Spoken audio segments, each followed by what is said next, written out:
Folks, Black Star Network is here. Hold no punches. I'm real revolutionary right now. Support this man, Black Media. He makes sure that our stories are told.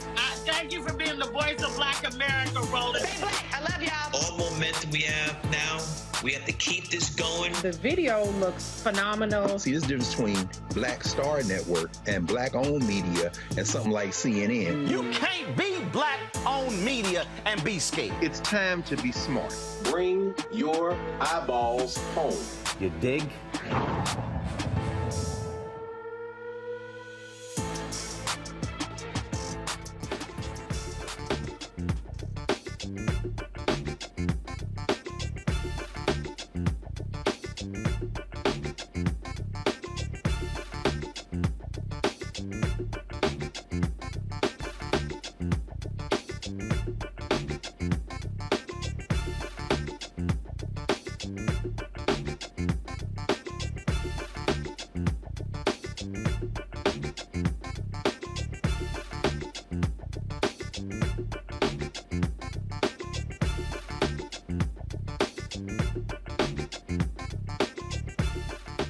Hey, folks, today is Thursday, January 5th, 2023. Coming up on Roland Martin Unfiltered, streaming live on the Black Star Network. We still have no Speaker of the House because Republicans, they have lost their damn minds. They cannot make a decision on Kevin McCarthy. So we are still voting and voting and voting. We'll be talking with Congressman Troy Carter of New Orleans about the sheer lunacy of Republicans in the U.S. House of Representatives. Some breaking news, folks, out of Connecticut.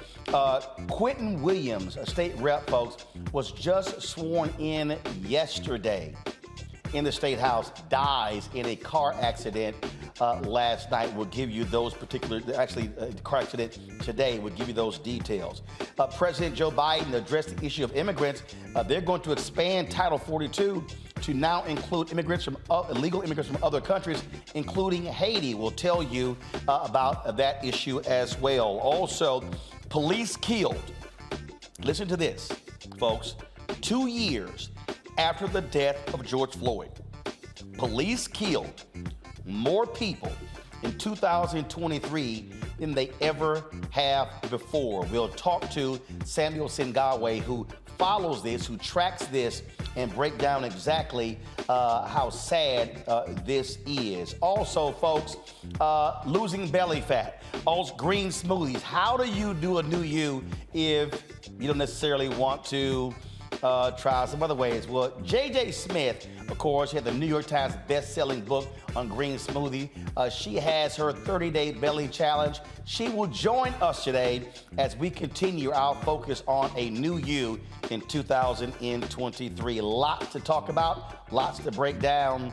It's time to bring the funk on Roland Martin Unfiltered. Streaming live on the Black Star Network. Let's go. He's got it. Whatever the biz, he's on it. Whatever it is, he's got the scoop, the fact, the find.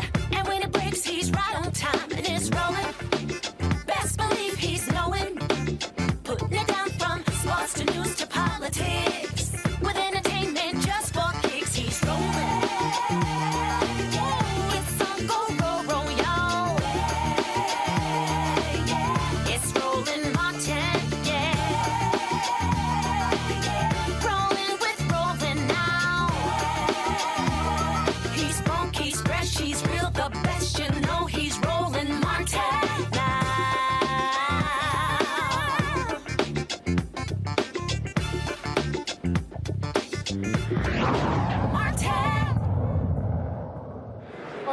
Lord, y'all, Republicans, they do not know what to do. They continue to ignore Kevin McCarthy, will not name him as Speaker. This is the result of the 10th vote. We are now in day 2, the 10th vote. You see, McCarthy got 200 votes. Congressman Hakeem Jeffries, the Democratic leader, got 212. Democrats are holding fast and solid. Republican Byron Donalds, a black Republican, got 13 votes. Then you see another Republican got 7 votes, Hearn, and then one person voted president. And so no new House sworn in as of yet. because there is no speaker. McCarthy made some major concessions last night. That still didn't satisfy the Freedom Caucus. I keep saying they're not that into you, Kevin. And so we are sitting here at a standstill in the U.S. House. It shows you how grossly dysfunctional these Republicans are. Joining us right now from New Orleans, first was a congressman from New Orleans. He's there in the nation's capital, Congressman Troy Carter. Congressman, glad to have you. I mean, this really is, it's laughable, but it's also shameful. And it shows the Republican Party, these House members, they are not prepared to govern. They can't even figure out a leader. Well, Roland, thank you very much. As always, thank you for allowing us to have this platform to talk about real-time issues. And listen, it's very basic. You can't govern if you can't win. And that's what we're dealing with right now, a Republican Party that is unable to secure the votes to pick a leader. The people of America expect us to be working on the issues that are important to the American people, not having infighting within a party. The Democratic Party has been unified. We're solidly behind Hakeem Jeffries. The magic number is 218. We don't have 218. They do, but they can't seem to get to that number, which sends a signal to the rest of the country. If you can't get your own members inside your conference to follow you, how do you get the American people to? It's time to move on. It's time to govern. It's time to get to the issues that are important to the people. We've gone through 10 rounds of votes. 10 rounds of votes, and successively, each time we go, Kevin McCarthy loses ground. There are new people that are introduced as possible speakers. But Kevin McCarthy's numbers are not increasing. Well, and one of the things that people don't understand, you've got these new members of Congress, their families are here. They're waiting to get sworn in. They're not on the payroll. So the reality is we still are dealing with the previous Congress. So the new members, the new House members have yet to actually be sworn in. That is right, and none of us have. I mean, we are all actually right now representative-elects, even those of us that were reelected. We haven't been officially sworn in. So we are still stuck in the procedural part of getting our house in order, if you will, and the Republicans are not helping us do that. They are unable to organize. They're unable to galvanize. They're unable to put the votes together. Although they have the requisite numbers to elect a speaker, they have not been able to come to a consensus. And every day, every minute, every second that goes by that we are not doing that, the American people are not being served. And that is a travesty. That is a disservice to Democrats and Republicans and others alike. All Americans should be incensed about this inability to get the job done, inability to govern and to move the ball forward to take care of those issues that are critically important to our governance. We have a war in Ukraine right now defending democracy that we've invested in greatly. We have crime on the streets of America. We have people who are hungry, people who are homeless. We have mental health issues. We have environmental issues. We have work to do. And every second that we continue to do the foolishness that we're doing now takes away from the attention that the American people sent us to Washington to do. And we've got to do better. One of the things that, as we examine what's going on here, again, you hear some people out here who are saying, well, Democrats should step up. They should do the right thing and help Republicans out of this bind. Well, Democrats are steadfast. They're saying our votes are behind our guy, Hakeem Jeffries, at 212. What do you make of the people who suggest that Democrats should save Republicans from themselves?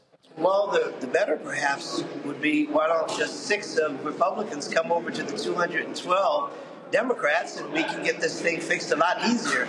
That would be an argument that we could easily flip back. So it's not as easy a suggestion that we would go and help the Republicans or Democrats help the Republicans or Republicans help the Democrats. It's about helping the American people.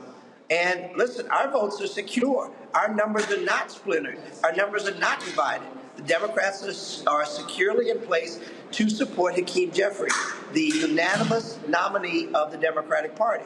It's the Republican Party who can't seem to get their ducks in a row, to get their house in order. We can and are ready and have demonstrated for the last 2 years, the 117th Congress has had the kind of passage of bills, resources, $1.2 trillion for infrastructure, $1.7 trillion for a spending bill. Listen, we've been working. And when we were in charge and we were in lead, the American people saw progress. Now the Republicans are in charge and we aren't seeing progress. That is a perfect split screen to look at what happens when people are prepared to lead and when those are not. Democrats are prepared to lead and Republicans appear to be in a state of turmoil. Kevin McCarthy last night made some concessions to the Freedom Caucus.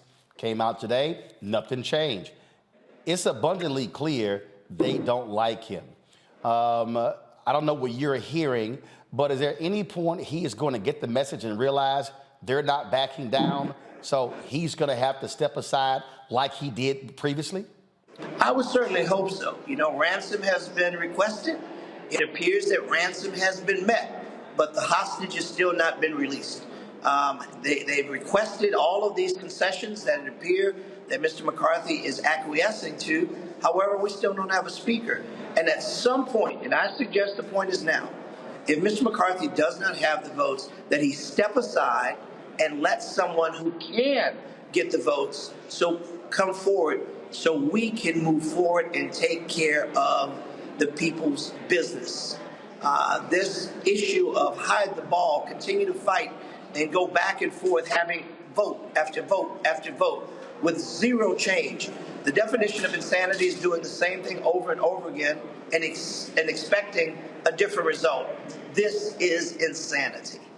Now, give us a sense of, first of all, what's happening there on the floor. First of all, let's go live to the floor where they're actually reading the latest vote total. The Honorable Kevin Hern of the state of Oklahoma has received 7, with 1 answering present. No member-elect having received a majority of the votes cast, a speaker has not been elected.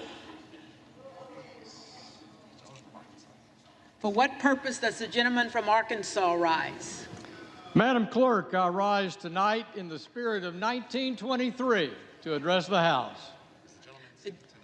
Madam Clerk, to nominate Kevin McCarthy for Speaker of the House. The gentleman is recognized.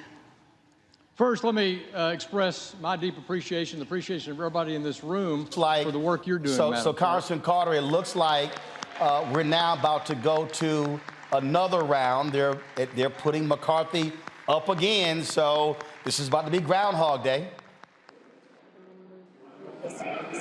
Yeah, here we are again. The next round is going. I'm going to have to get out there. Yes, sir. I'm happy to come back after this vote and start again to kind of give you a debrief of what's going on the floor. Okay. But the same thing is happening.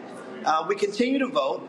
Nothing changes. It's a game of groundhog. We keep looking for a shadow. There isn't. We don't know what's going to happen. We keep hoping that we can at least get to a business of taking care of the business of the American people. Yet we continue to have the selfishness of an individual who does not appear to have the votes. This will be our 11th vote. And how many times do we do the same thing? It was 100 years ago, we went through a series like this. I don't think the people of America have the energy, appetite, or resources to watch this foolishness unfold. Yep. Time to govern, time to move. I'll be happy to come back out and chat with you guys again after this vote. Congressman Carter, we still appreciate it. Thanks a lot. Thank you.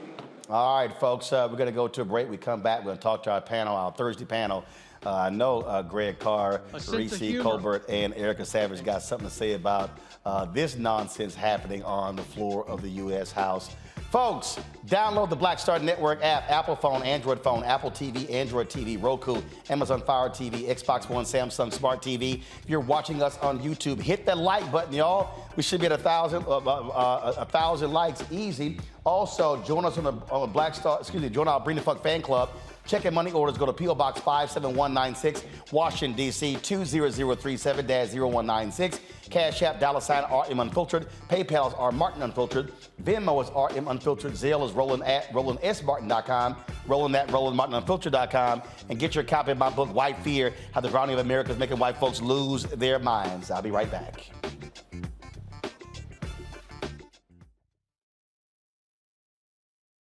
I love directing. It's a different kind of piece. I do believe that the 30 years I was acting was to prepare me for what I'm supposed to be doing and that what I really am good at. But when you were acting, were you even thinking about directing? Nope. Were you, so what the hell happened? If you had asked me 15 years ago, I probably would have said, no, I don't know. I was doing Ava DuVernay's first film, I Will Follow. Mm-hmm. And during that process, I think because it was her first film, maybe She's self-taught? Absolutely. I probably gave too many suggestions. And at some point, Ava said to me, I think you're a director and you don't know it.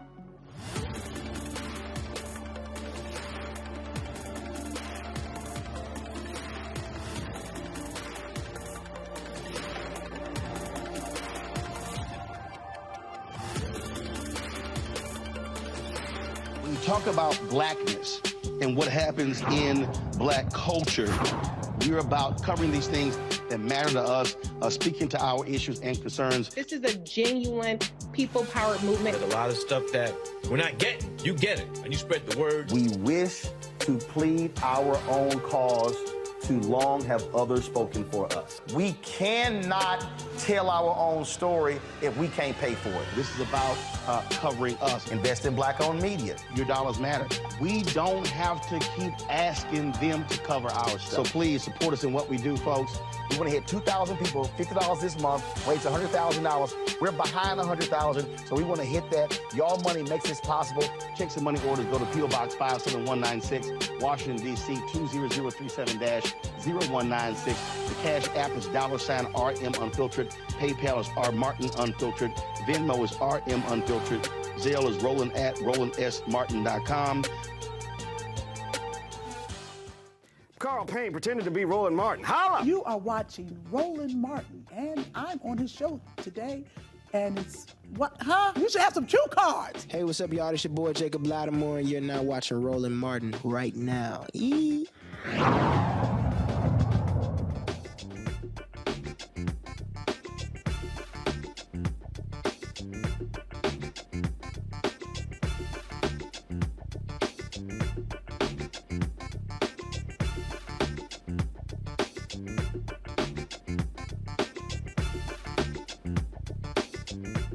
All right, folks, let's talk this House dysfunction with our regular Thursday panel. Dr. Greg Carr, Department of African American Studies at Howard University, Reese Colbert, founder of Black Women Views, Erica Savage, the Reframed Brain. Glad to have all three of y'all here. Greg, I'll start with you. This is a history thing. First of all, been 100 years since they did not choose the Speaker of the House on the first ballot. We showed this tweet a couple of days ago. Michael Beckschloss talked about how in 1855 there were 133 votes before a speaker is chosen. So when I'm watching these shows and people are talking about, oh my God, we've never seen this. Yes, we've never seen this, but it's not like it hasn't happened. And so people need, I think it's amazing how people today who don't read history, who literally don't understand how we've had some moments in American history that have been buck wild crazy, where folks have fought on the floor of the House, weapons pulled. I mean, that's American history if people know how to read. That's true. That's true. We just interviewed a guy, University of Penn law professor Kermit Roosevelt III, who's actually the great-great-grandson of Teddy Roosevelt. He wrote a book called The Nation That Never Was. And his argument is that we live in the United States under what he calls the Reconstruction Constitution, which is, of course, no surprise to black folk, as opposed to his founders' Constitution. And we've never seen anything. In 1923, black people were fighting to vote, including black women, 19th Amendment notwithstanding.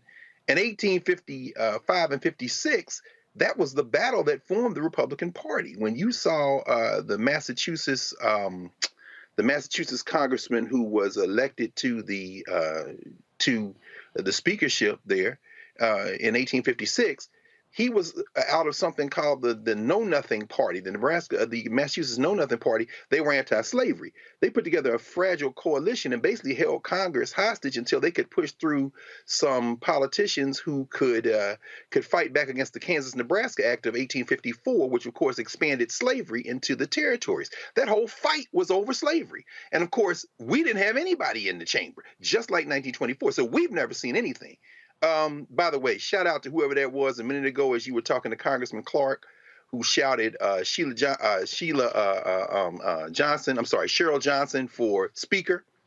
Howard University grad, by the way, clerk of the House, and you don't have to be a congressperson to be Speaker. So whoever shouted that a minute ago, when she got one of the longest ovations of this whole mess by both sides for doing the job she's doing, she and the sisters who are counting votes, may not be such a bad idea. But this battle really, it was inevitable in some ways. I mean, think about it, and you've been talking about this, Roland. What we're seeing is this battle isn't over 1923 or 1856. No, this is a battle over what has been happening since the human rights movement we call the Civil Rights Movement. Remember, the Republicans have basically crucified every speaker they've had. After the Reagan era, you look at Dennis Hassard, you certainly see what happened to crying John Boehner, which led to Paul Ryan. That was the first time they cut Kevin McCarthy's throat. This was in some ways inevitable because the white nationalist core of the white nationalist party is intransigent. They are anti-government. They're anti-federal government. They want to destroy the federal government and then rule over what's left from the states. This is their strategy as a pushback from the Civil Rights Movement. So this really isn't chaos. They aren't insurgents. They are true to their core. And let's be clear about this. Byron Donalds is on their side. I'm glad you interviewed him last year, about a year and a half ago. And then they jumped on Cori Bush for saying they were using him as a stooge. Well, we've seen a lot of diversity. In that 10th ballot, when Arizona's Juan Cristamani got up with his whole family there, telling his immigrant story had nothing to do with this. And then, of course, Peter Aguilar got up on the Democratic side and praised him for having this story, and his own children clapped because they can't tell what's going on. It's showing us the limits of diversity. This is costume politics. Finally, I loved when Catherine Clark got up at the beginning of the 8th ballot, who, of course, is second in charge in the Democratic Party. And she did those 8 2-1-2s because Hakeem Jeffries has gotten 202 at that point, had gotten it 8 times in a row, soon to be 9th and then 10th. But then she did the litany of what these people have voted against, which includes Kevin McCarthy, whether it be vaccines, whether it be $34 a month insulin, whether it be lowered health care premiums, whether it be defending LGBTQ rights or voting rights, whether it be the George Floyd Justice and Policing Act, which Donalds voted against, whether it be manufacturing bills, clean energy, equal pay for women, family leave, all these things they voted against. And so there's no disagreement in the white nationalist party about their policy agenda. All they have is the disagreement over Kevin McCarthy being the one to lead it, because as you said yesterday, Steve Scalise would be just as bad. You know, it's interesting, Reese, when I think about how a lot of these mainstream media folks just acted a fool when the squad held their votes on an issue on the Democratic side. That ain't nothing compared to this. So that's one. But here's the other thing, and I've heard a lot of African Americans talk about this here. This also is an example, to be perfectly honest. When you look at the Congressional Black Caucus, once they're sworn in, there are 57 members. You know, when Democrats were in control, they literally could have done the same thing and said, ain't nothing moving unless we get this. We know the Freedom Caucus folks are crazy. We know that. But this is what you do when there are slim majorities and you know you have the numbers. You can stop stuff from happening if you're willing to stay unified to do it. Yeah, but the Democrats don't disagree. I mean, all of the priorities for the CBC passed in the House. So in fact, actually, hold tight 1 second. I want to go to the Florida House to see one of the CBC members speaking. Go ahead, go. Overturn an election. And the country, yet again, did what it has done before. It looked to House Democrats to lead and to govern. And that is exactly what we did when we certified the election and we safeguarded the transfer of power.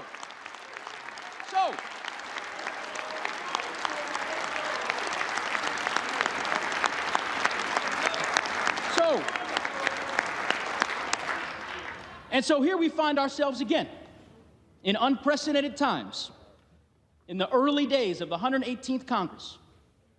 First time in over 100 years in which the House of Representatives is unable to organize because the House Republican Conference cannot select a speaker. It's a sad day for this institution, but the country will do what it has done before. It will look to House Democrats to govern and to lead, and under the leadership of Hakeem Jeffries, that is exactly what we will do.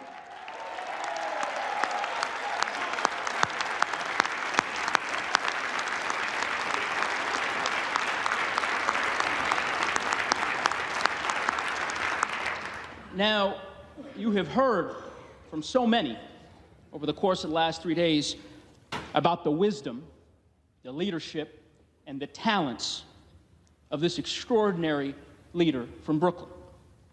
But let me tell you why I believe that he is the person for this moment.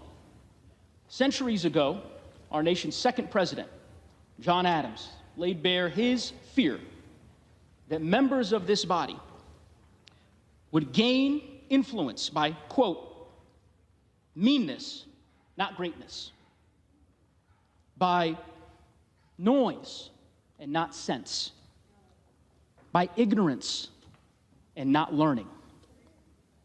Hakeem Jeffries' leadership is rooted in greatness and not meanness.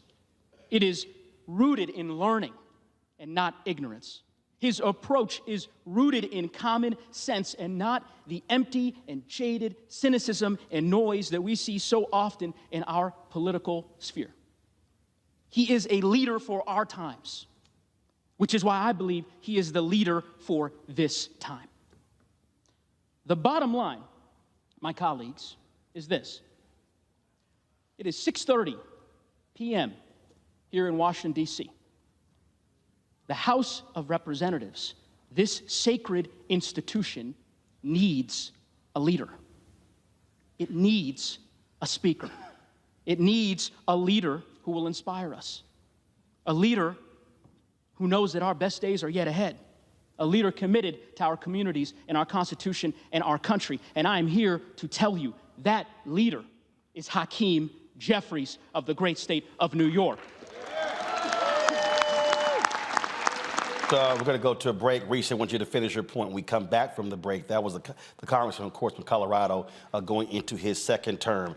All right, folks, we'll be back in a moment right here at Roland Martin Unfiltered on the Black Star Network.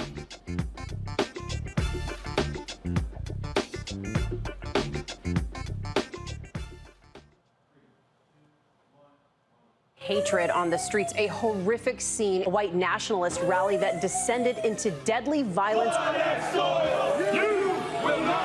White people are losing their damn minds. As an angry pro-Trump mob storms the U.S. Capitol, we're about to see the rise of what I call white minority resistance.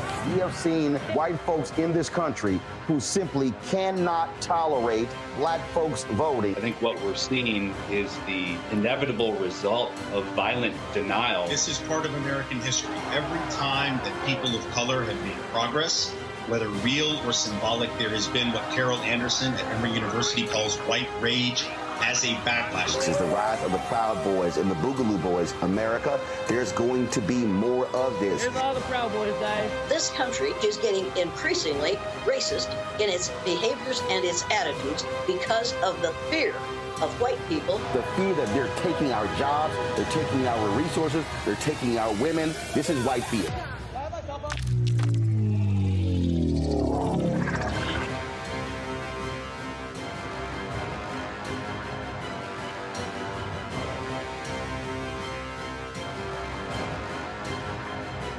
Next on the Black Table with me, Greg Carr.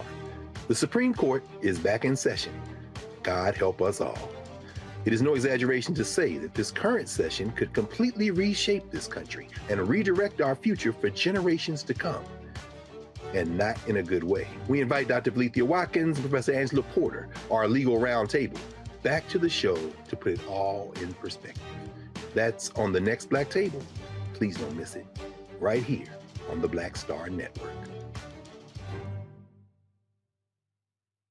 I'm Bill Duke. This is Diala Riddle, and you're watching Roland Martin, Unfiltered. Stay woke.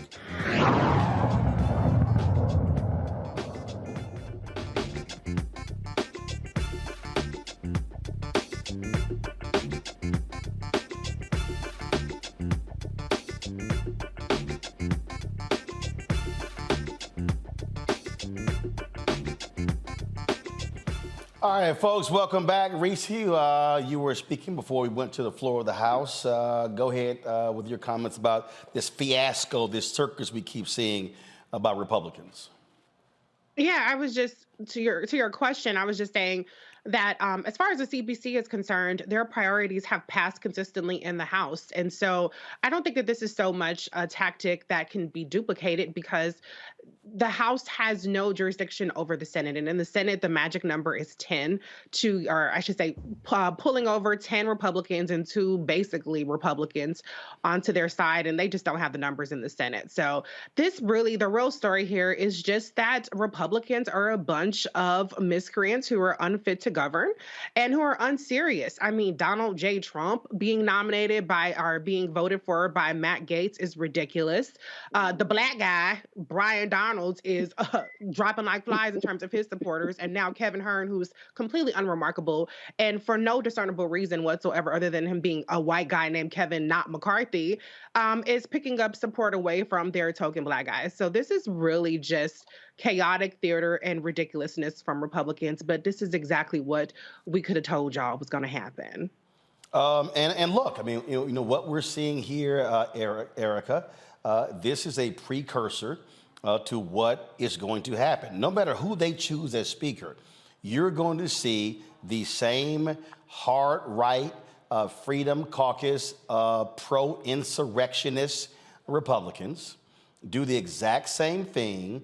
I mean, again, remember, John Boehner from Ohio was a hardcore conservative. They drove him into retirement. Mm-hmm. And straight to weed, where he's making a whole lot of money and smoking real good. So let's be very clear about this. We have seen this playbook before. Most recent talking and thinking about Barack Obama. And so, of course, we know that Mitch McConnell's goal was to make him a one-term president. But we saw out of that whole revolution, so to speak, of the Republican Party, or their coming out party, so to speak. We then saw the Tea Party rise up, arguing for limited government. What they were really doing is setting the stage, and the stage has been prepared over the course of history. Let's be clear. We plainly understand that. But when we're talking about modern times, making sure that people have a clear understanding of who they believe should be running this country. And it has always been about global white supremacy. That is something we've talked about this show in length. And really, just to bring it even further up to speed, it would behoove any of us to say that in the past few months, we have not had 2 people on this show write books about this very same thing. 3 books for people to write, ringing the alarm bell about how dangerous Republicans are, and that their attraction, their desire for raw, naked power, and for everyone to be on bended knee as it relates to their governing style. They have done that over and over. They made sure that the census was obliterated back in 2010. They made sure that they took over overwhelming state houses in 2010. And so here we are seeing that the Supreme Court has now been made ultra-conservative. We see that they brought someone in that they said, their campaign said that their whole goal was to deconstruct the administrative state. So here we are with chaos agents, terrorists, if you will, doing what they do best. What I would say to people, that this is really the last stop for the democracy bus. And I know we've said this over and over again, but that's because the alarm bells have been going off for quite some time. I would say for people to make sure you put a notification, an alarm, and something on your calendar to be checking your registration, your voter registration every month, because these same chaos agents are the ones that don't want you voting. Mm-hmm. They don't want your vote to matter. They don't want for you to receive relief as it relates to economic relief. They don't want you if you to be vaccinated. They are chaos agents. And so to me, this is really a call to anyone's senses as we see the chaos continue to go on, to make sure that you are doing everything within your power, because these people have already said, even before they took power, that we are going to bring chaos in the form of making sure we want to bring up Hunter Biden again. They want to do political theater. They're not interested in your well-being. And I hope that this is the last bell that needs to be rung for people to understand that the power is in their hands, to make sure that they're engaged in their own local communities and making sure that they do have a voice when it comes to 2024.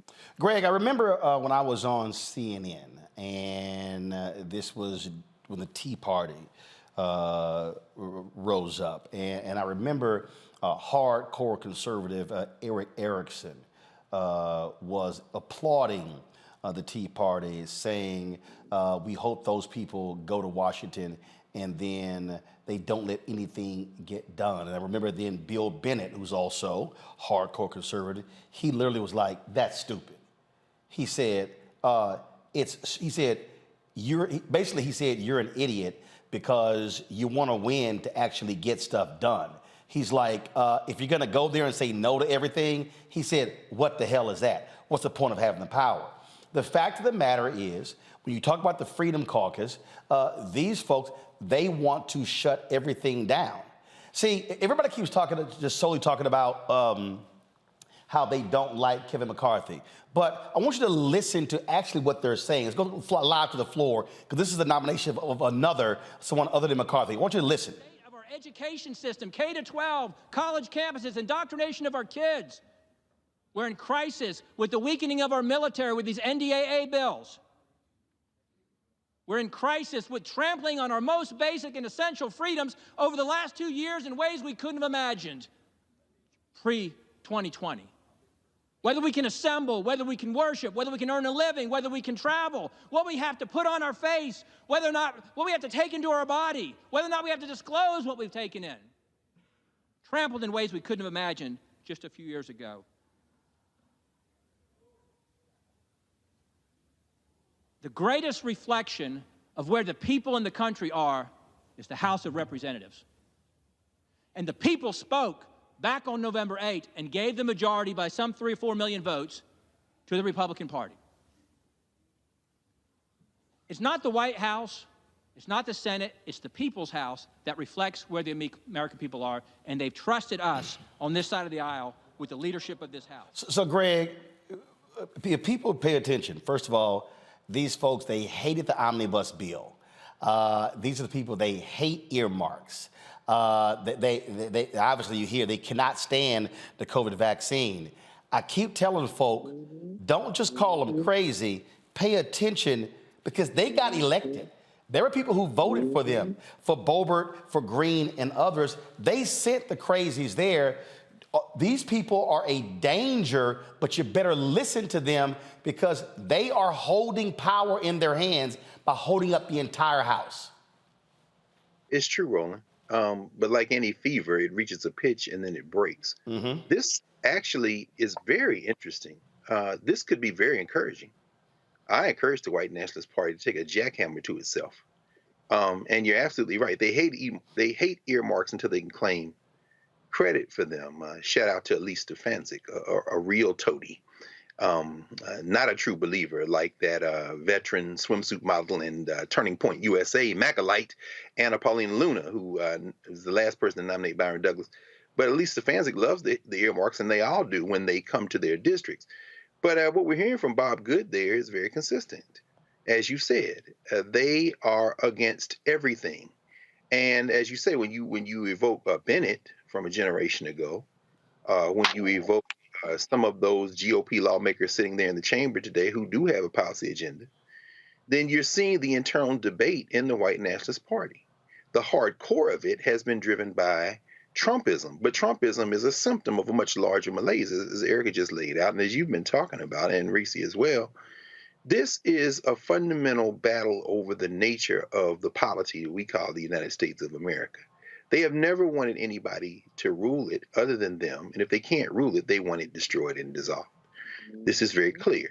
Tomorrow will be the second anniversary of when their friends, with the collusion of some of the very people in that chamber, stormed the United States Capitol and attempted a coup d'etat.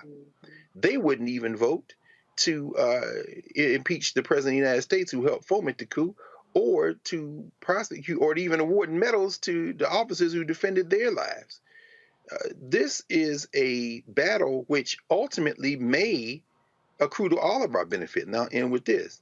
Hakeem Jeffries has been playing this pitch perfect. Sitting there watching him basically run for Speaker of the House in 2024, if not 2022, and maybe even President of the United States in 2028. What you see on the Democratic side, politics notwithstanding, is this mosaic of America that is also linked to policy. Right. About 15 seconds. Actually, I want to do this here. Actually, just hold on. I'm going to go to the break, then we'll come back. We'll do one more segment on this because I need the folks watching to understand what is actually happening here. Because trust me, it is going to have an impact on us because it is about policy. And these folks, they're in power on the state level. So what you're seeing is not an abnormality. You're not seeing an aberration. You're actually seeing the modern day Republican Party. You're watching Roland Martin Unfiltered on the Black Star Network. Download the Black Star Network app, Apple phone, Android phone, Apple TV, Android TV, Roku, Amazon Fire TV, Xbox One, Samsung Smart TV. If you're watching us on YouTube, hit that like button. We'll be right back.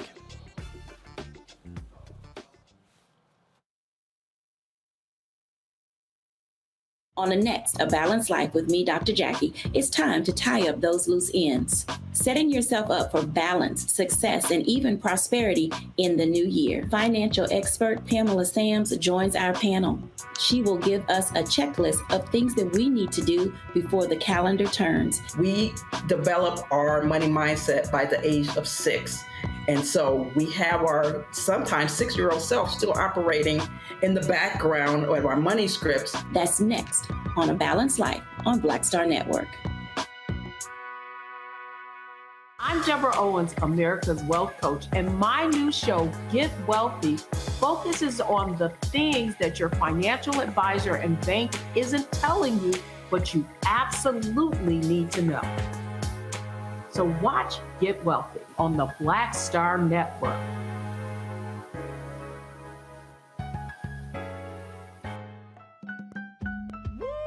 We're all impacted by the culture, whether we know it or not. From politics to music and entertainment, it's a huge part of our lives, and we're going to talk about it every day right here on The Culture with me, Faraji Muhammad, only on the Black Star Network.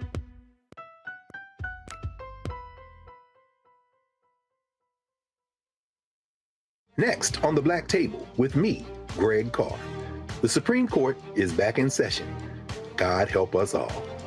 It is no exaggeration to say that this current session could completely reshape this country and redirect our future for generations to come. And not in a good way. We invite Dr. Valethia Watkins and Professor Angela Porter, our legal roundtable, back to the show to put it all in perspective. That's on the next Black Table. Please don't miss it. Right here on the Black Star Network. Y'all know who Roland Martin is. He got the ascot on, he do the news. It's fancy news. Keep it rolling. Right here. Rolling. Roland Martin. Right now. You are watching Roland Martin, Unfiltered. I mean, could it be any other way? Really? It's Roland Martin.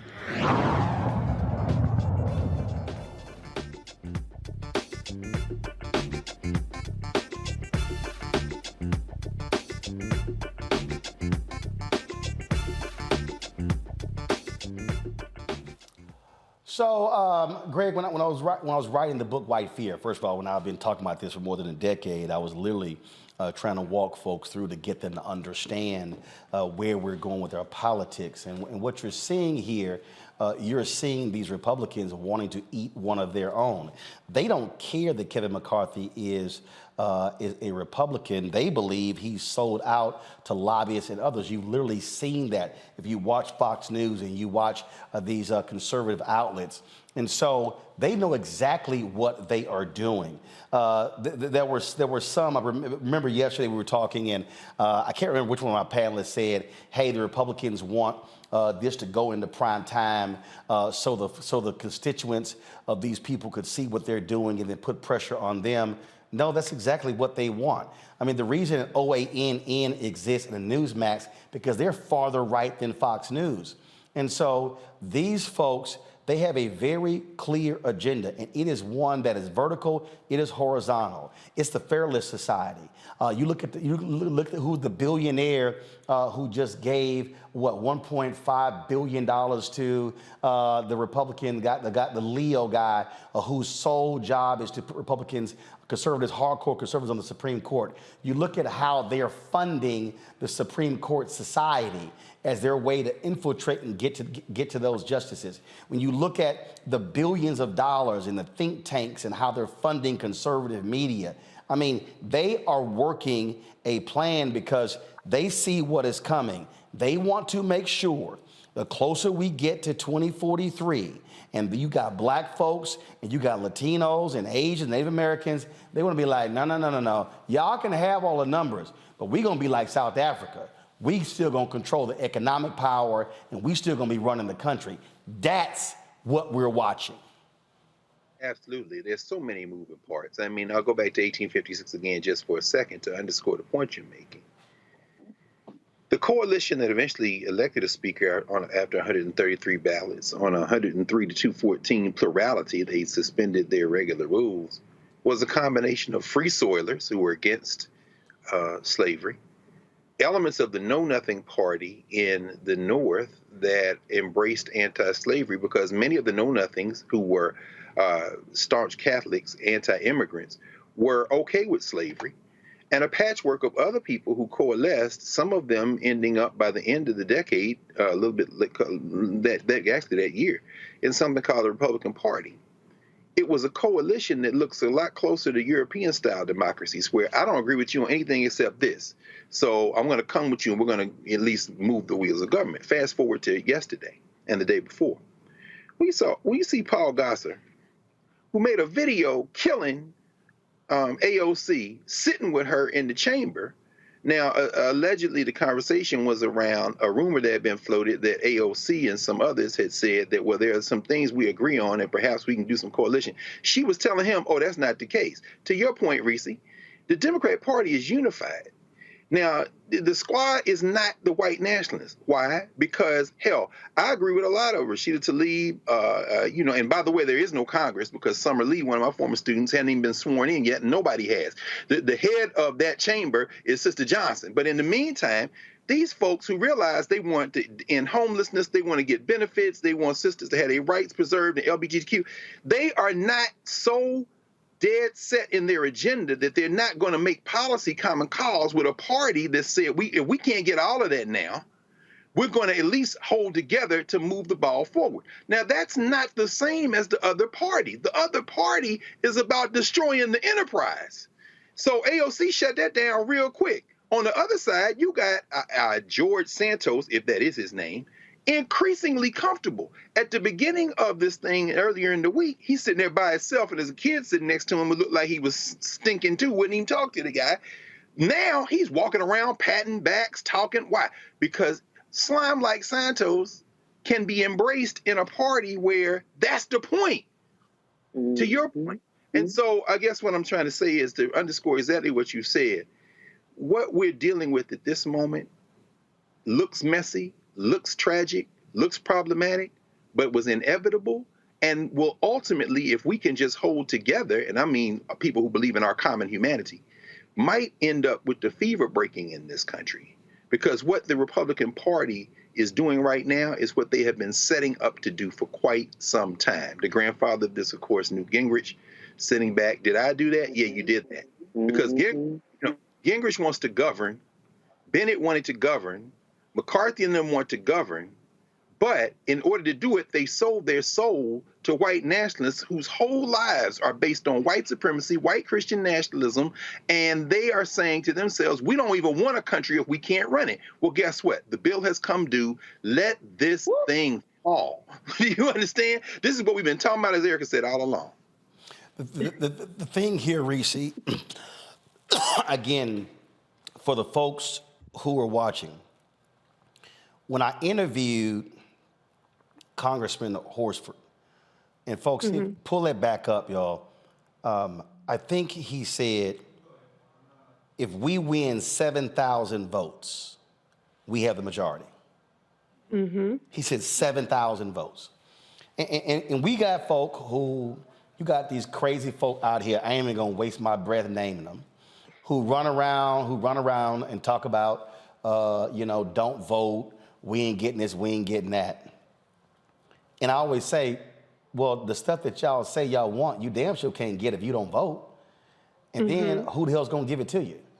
And so I would hope while people are watching this dysfunction, they're asking themselves, damn, what if these seats had flipped? What if a Democrat had actually opposed John James in that Michigan seat and actually won that? What if folks actually went harder against gerrymandering? You got the Wisconsin State Supreme Court coming up. Democrats have an opportunity to flip the Wisconsin State Supreme Court. The U.S. Supreme Court has already ruled, now granted, they could always come back, that they don't have any control over political gerrymandering.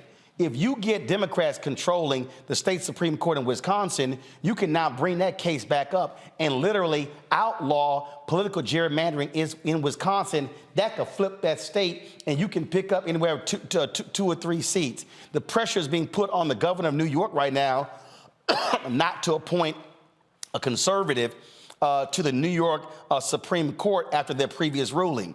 Then, of course, you got the governor of Pennsylvania. Again, what did he just do? After he had the whole fight there, he just appointed a Republican as Secretary of State because he defended the state against voter fraud charges. You ain't never seen no Republican nominate no Democrat out of this bipartisanship. At some point, Democrats are going to have to learn how to play for keeps and stop trying to make other folk happy.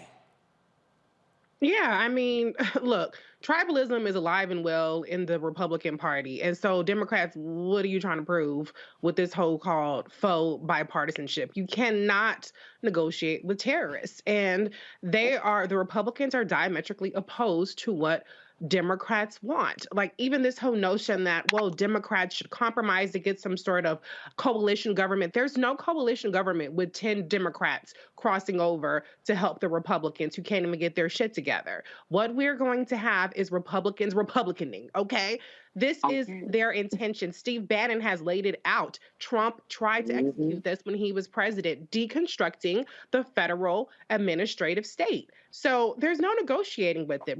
Democrats need to learn how to stand in their power, like they're doing to their credit, by staying united behind Hakeem Jeffries. They are, for once, I should say, holding it completely together and showing in a show of force. But the reality is that Republicans play for keeps every time. What is happening right here is intentional chaos by the Republicans. And it does have an impact on people. Like, for instance, if you are one of those people who procrastinate and you didn't get your passport and you got 3 days to get your passport, your congressman ain't going to be able to help you with this situation, okay? Because the Congress people are not in a position to help their constituents with casework. So this does have actual real consequences for people. But the last thing I'll say is, I don't know if you noticed this yet, Roland, but the black guy done fell out of the nomination. Byron Donald. They said, okay, we started off today with John James invoking slavery every other word. We done brought up Jim Crow, slavery, segregation, to talk about how great for the blacks Kevin McCarthy is. And then we got somebody else to pull out the black dude who had the weed charge expunged, who had the bribery charge expunged, to be their little token, and they stuck with him for a little bit of time. But now Byron Donalds is gone with the wind. Well, you got to remember, there are now 5 black Republicans in the House, and so trust me, I think by tomorrow we're gonna see all of them speak. Just expect it. Hold tight 1 second. Hold on 1 second. I got to go to a break. We come back. Black and Missing. We'll give you an update on the status of the Buffalo Bills player. We had cardiac arrest on Monday. Also, J.J. Smith, the best-selling author, Green Smoothie Queen, will join us talking about her flat belly challenge. And so I know, Reese, I saw your Instagram pictures and Twitter pictures over the holidays. So you were having like way too much fun. Every time I saw your ass, you had a champagne glass in your hand. And so JJ got some good stuff for you and Erica in their belly challenge. And so we'll be talking with her as well on the show. So lots to talk about in the next hour, y'all. Hit the like button if you're on YouTube. You're on the Black Star Network app. We'll do all of that and support us in what we do, folks. And we'll be right back on the flip side. Roland Martin Unfiltered right here on the Black Star Network. And I see y'all comments. Yes, I wore a suit just to show y'all I can still rock one. Back in a moment.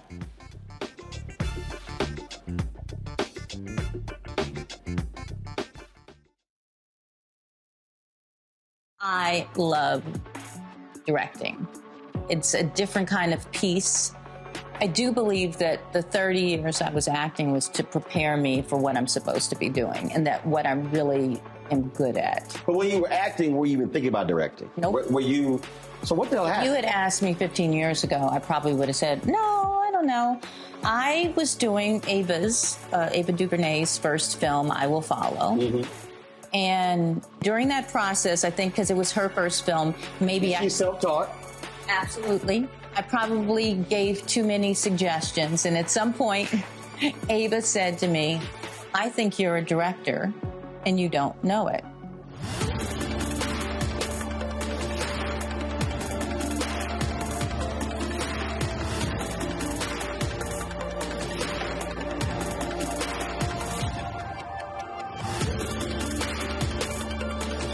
Talk about blackness and what happens in black culture. We're about covering these things that matter to us, speaking to our issues and concerns. This is a genuine people-powered movement. There's a lot of stuff that we're not getting. You get it, and you spread the word. We wish to plead our own cause. Too long have others spoken for us. We cannot tell our own story if we can't pay for it. This is about covering us. Invest in black-owned media. Your dollars matter. We don't have to keep asking them to cover our stuff. So please support us in what we do, folks. We want to hit 2,000 people, $50 this month, raise $100,000. We're behind $100,000, so we want to hit that. Y'all money makes this possible.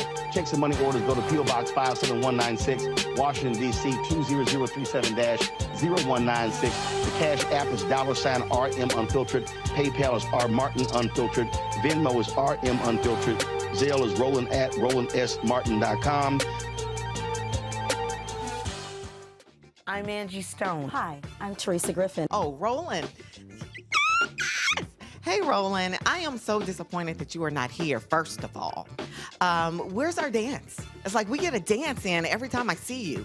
And so now you're not here for me to dance with, sir. You and your ascot. I need it. I need that in my life right now. Okay, I love you, Roland. What's up? I'm Lance Gross, and you're watching Roland Martin Unfiltered.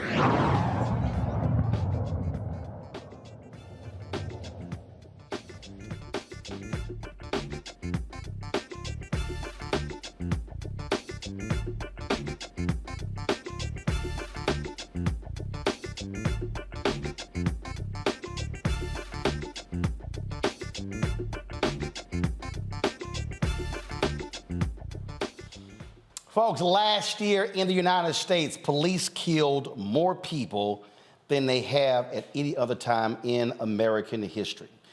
Mapping Police Violence, a 501c3 organization, this is the work that they actually do, showing what has taken place. And we're 2 years, go ahead and show the map, please. We're 2 years after the death of George Floyd.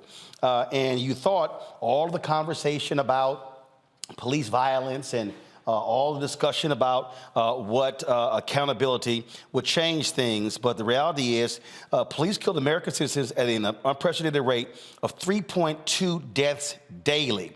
There were just 12 days in 2022 when police did not kill someone. Now, 1,176 people in every state, including local and state police, county sheriff's deputies, and federal agents, actually kill folks. Black men accounted for the highest number of deaths in police encounters. To give us an understanding of what's going on here is Samuel Sinyangwe, the founder of Mapping Police Violence. Samuel, glad to have you back on the show. All of these people, all of these folks went after Democrats talking about defund the police and how they were wrong, and then Democrats responded, oh my God, the whole scary thing about violence, the attacks against cash bail in Harris County and New York and Chicago and other places, and people were demanding accountability. And what are we now seeing? We're seeing the massive number of people killed by cops. So what the hell happened to the accountability? So what we're seeing is a backlash to what had been a historic conversation and effort to rein in the power of the police to commit violence on our streets and against, in particular, our people. So, I mean, nationwide, as you said, we've tracked 1,176 deaths caused by the police, a record. And moreover, what we've seen is an increase in the areas that are more likely to see a political backlash. So among county sheriffs in particular, county sheriffs accounted for 35% of those deaths last year. They were involved in 35%. That's more than 400 killings by county sheriffs, a record over the past decade at least. In more conservative areas, more rural areas, we're seeing an increase in killings by the police. So this looks like a backlash. It looks like a political backlash in more conservative parts of the country that instead of responding to calls for accountability with action in that direction, what they're doing instead is reacting by doubling down on the types of carceral politics and policies that got us into this mess to begin with. So that's what we see going on in some of the more rural areas. But what we also see is some of that energy is making it to the cities as well. We see with Eric Adams in New York. We see with the backlash and the recall of DA Chesa Boudin in San Francisco. We see in many of the big cities that had been making progress over the past couple of years in actually reducing arrests, reducing police shootings. Now we're seeing some of that progress getting reversed as more conservative politics are entering sort of the dominant conversation, this fear-mongering around crime, these calls for more police. It's resulting in a higher rates of police violence in cities and especially in more rural and conservative areas. So here's one particular graph that you put up. Pull it up, please, where you say some cities report the names of officers who kill, other cities hide this. That's the other thing. Here you out here trying to have accountability, and a lot of times you don't even know who the heck did it. Exactly, and this is systemic, right? Part of this is a choice on the part of each law enforcement agency disclosing certain information. Some agencies have policies that require them to release the names of the officers, usually within 48 or 72 hours of a police shooting. But in other places, you have entire state laws that prohibit any information about the officers from being made public. So we don't see the names of the officers. We can't track patterns of which officers have more use of force incidents, even deadly force incidents on their record. So this is deeply systemic in policy at the state level. We even had the former cop who was convicted of raping the black women in Oklahoma, where they would not reveal what prison he went to. Here was somebody who was convicted of a crime, and they were still protecting him.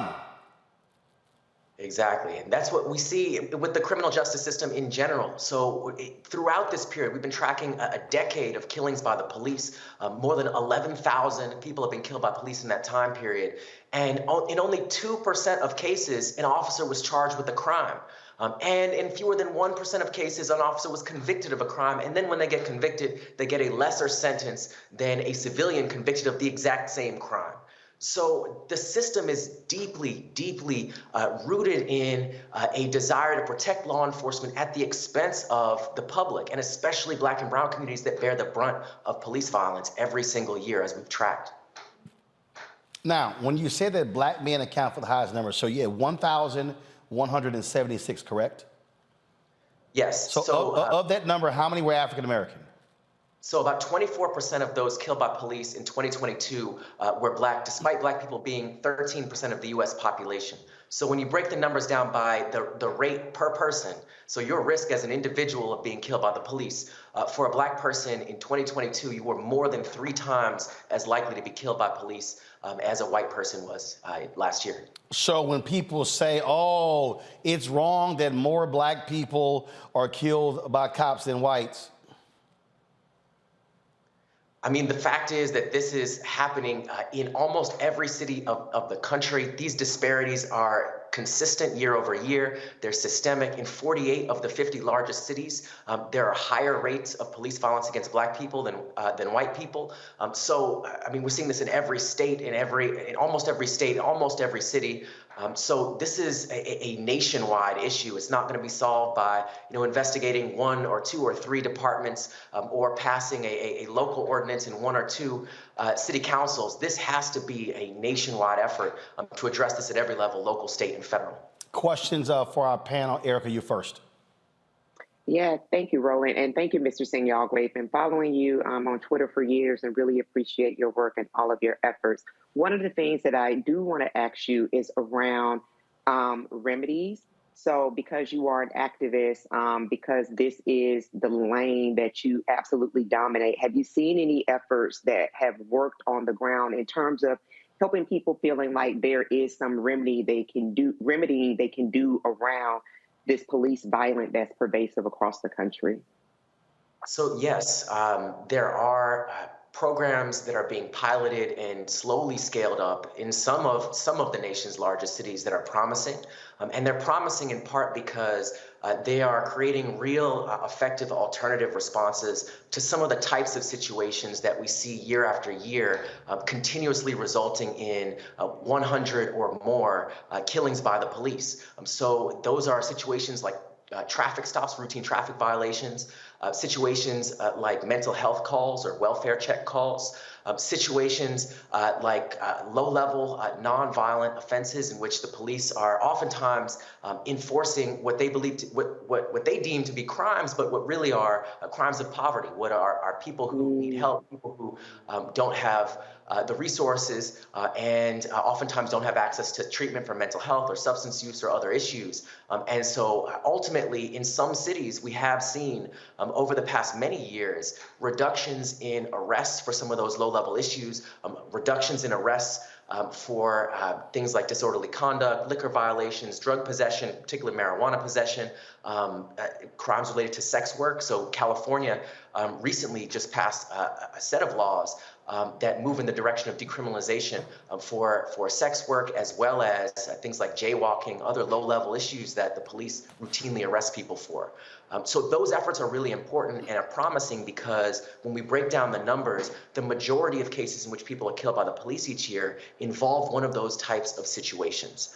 So a traffic violation stop, a low-level offense, a routine disturbance, other situations like that, a mental health welfare check.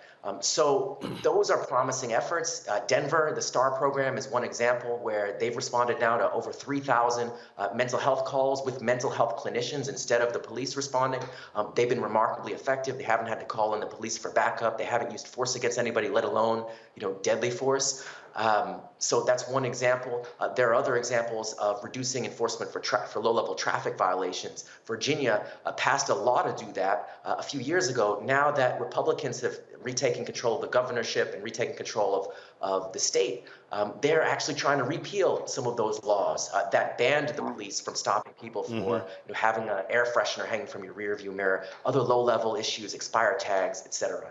So those are the types of policies and laws that can make a real difference in preventing the types of situations that result in these tragedies year after year after year at remarkable frequency. Sammy, hold tight 1 second. I got to go to a break. We'll have a Reese and Greg's questions when we come back. Folks, you're watching the Black Star Network. Download the Black Star Network app, Apple phone, Android phone, Apple TV, Android TV, Roku, Amazon Fire TV, Xbox One, Samsung Smart TV. Be sure to join our Bring the Funk fan club. Our goal is to get 20,000 of our fans contributing at least $50 each.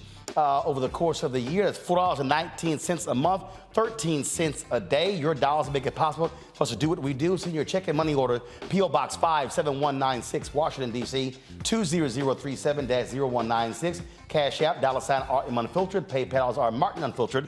Venmo is RM Unfiltered. Zelle, Roland at RolandSMartin.com. Roland at RolandMartinUnfiltered.com. Be sure to get a copy of my book, White Fear, How the Browning of America is Making White Folks Lose Their Minds. We'll be right back.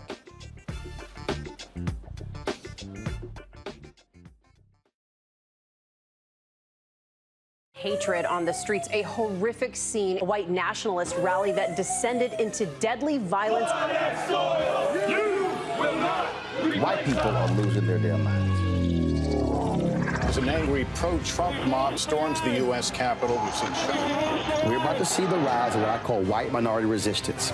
We have seen white folks in this country who simply cannot tolerate black folks voting. I think what we're seeing is the inevitable result of violent denial. This is part of American history. Every time that people of color have made progress, whether real or symbolic, there has been what Carol Anderson at Emory University calls white rage as a backlash. This is the rise of the Proud Boys and the Boogaloo Boys. America, there's going to be more of this. Here's all the Proud Boys, guys. This country is getting increasingly racist in its behaviors and its attitudes because of the fear of white people. The fear that they're taking our jobs, they're taking our resources, they're taking our women. This is white fear.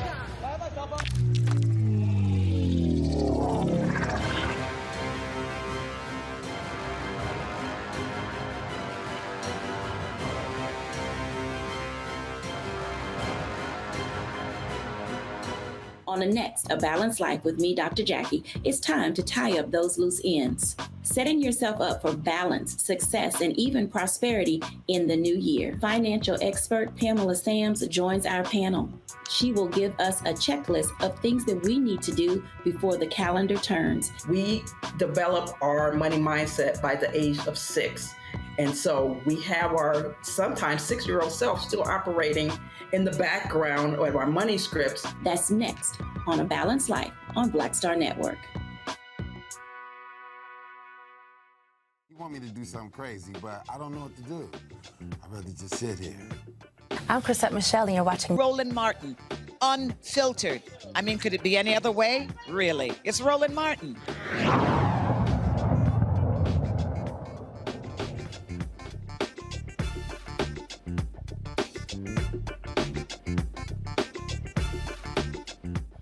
Folks, welcome back. We're talking with Samuel Sinyangwe, the founder of Mapping Police Violence. Last year was the deadliest year where police killed more Americans than any other year. Greg Carr, your question for Samuel. Thank you, Roland, and thank you, Brother Sinyangwe, for this work. Even as you say, we can't wait to continue to compile these statistics. And just looking at the website and looking at Mapping Police Violence, one of the things that your team notes is that you update this weekly. I guess my question is, what kind of, well, I have two questions. One is, what kind of resources does it take to maintain this, and how can we assist you and help and strengthen that ability, since you all are doing this weekly, updating this data? And the other question has to do with the nature of these encounter types. It's fascinating to see how traffic stops can turn deadly so quickly. It's almost as if, and we talk about this a lot on this show, these police are out here hunting people. You disaggregate this data by encounter type. Could you talk a little bit about the types of encounters we have day to day with law enforcement? Thank you. Absolutely. So to your last question around encounter types, so since it's very important to understand the types of circumstances that lead to ultimately escalate to deadly force.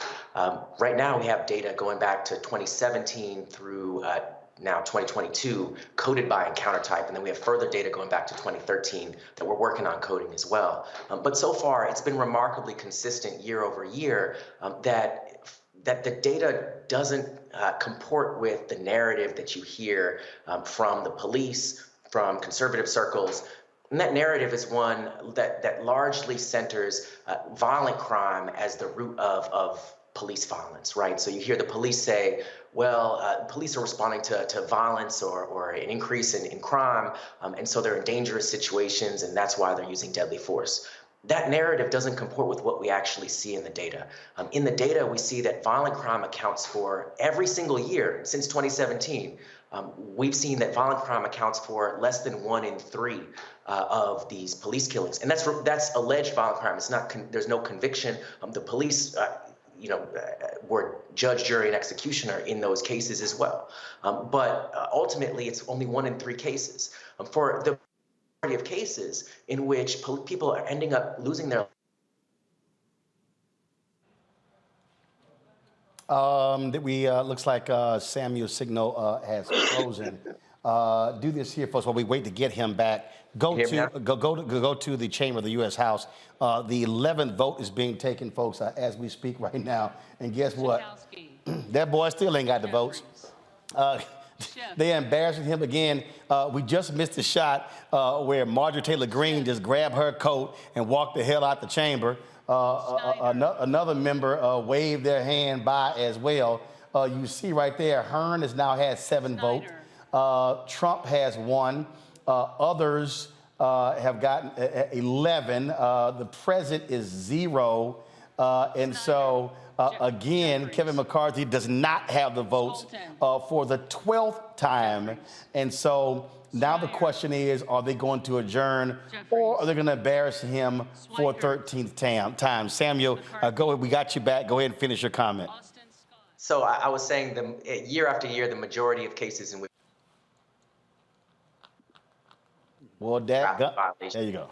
A routine stop for a traffic violation, a domestic disturbance, a situation in which no crime was alleged, or a mental health welfare check call or other low-level offense. So those are the encounter types and types of situations that if we could focus on creating alternatives to those nonviolent situations, we could save the majority of these lives year after year. And so that's got to be key to the solutions. It's got to be key to when we're talking about resource allocation between police and community-based alternatives. We have to center the data in understanding the impact that can really have. Reese, your question. Samuel, I'm such a huge fan of your work. Thank you for all that you do. My question is around, I'm sure you've heard about San Francisco and the debate they've been having over police robots being able to use deadly force. Is that something that you have looked at all? I know in 2016, the Dallas police used a bomb robot to blow up a shooter.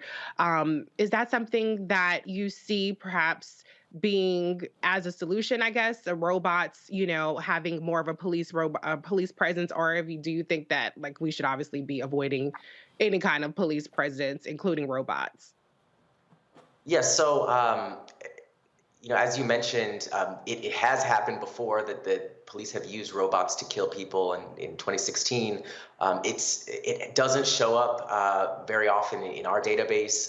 It's not happening very often across the country yet. It is a danger. I think that what we should be doing is restraining the power of the police to use force in more and different ways with even more powerful equipment, military equipment, now, autonomous AI that they're integrating into their predictive policing systems. Now they're starting to talk about using robots. So no, we shouldn't be moving in that direction. There's not a whole lot of research on robots using deadly force in a domestic policing context, although we should be mindful of the way in which when we're thinking about drones in how they're being used in warfare right now and how they have been used. They have been incredibly lethal. They have caused a lot of harm across the world. So I don't think we should bring that home domestically, and we should probably be not doing that abroad either. So the real question here is, Samuel, is that with these numbers, are we going to see policy changes?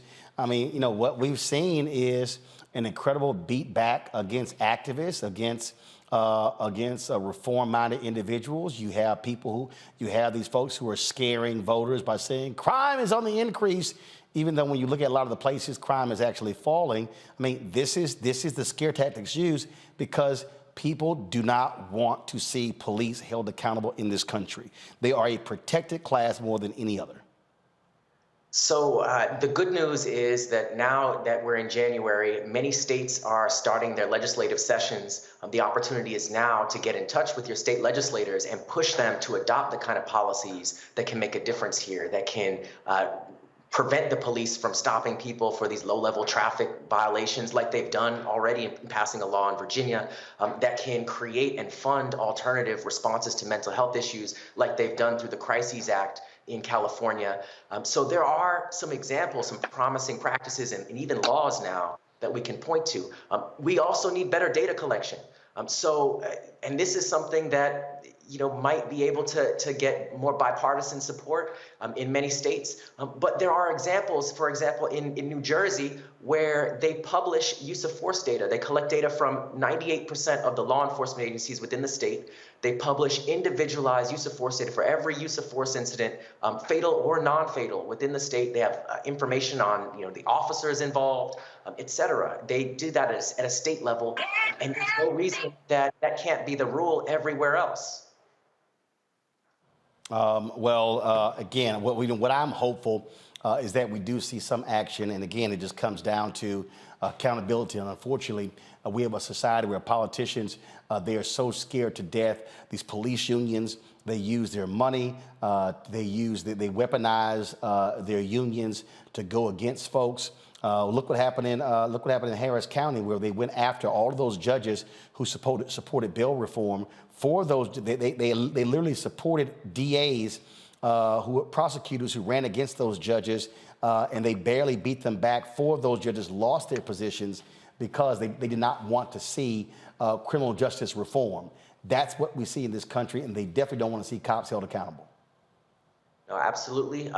At the same time, there is a real opportunity here to change who is representing us in some of these offices. I talked about sheriff's departments accounting for more and more of these killings each year. Those are elected positions. You can change who's the sheriff. We can figure out what a slate of candidates should look like that should replace the folks who are in these roles that are doubling down on the carceral policies that are continuing to ratchet these numbers up year after year after year. All right, Samuel, we appreciate it, man. Thank you so very much for your great work. Thank you. All right, folks, we come back. Update on the Buffalo Bills player who suffered cardiac arrest in Monday Night Football game. We'll also, the sad story of a recently elected state representative in Connecticut, sworn in yesterday, killed in a car crash today. We'll give you those details and other headlines. You're watching Roland Martin Unfiltered right here on the Black Star Network. Download the Black Star Network app, Apple phone, Android phone, Apple TV, Android TV, Roku, Amazon Fire TV, Xbox One, Samsung Smart TV. Be right back.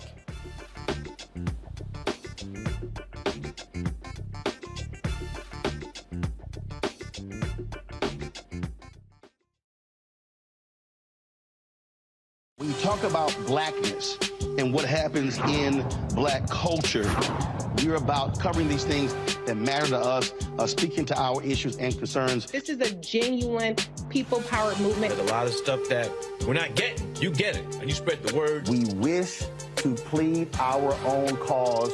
Too long have others spoken for us. We cannot tell our own story if we can't pay for it. This is about covering us. Invest in black-owned media. Your dollars matter.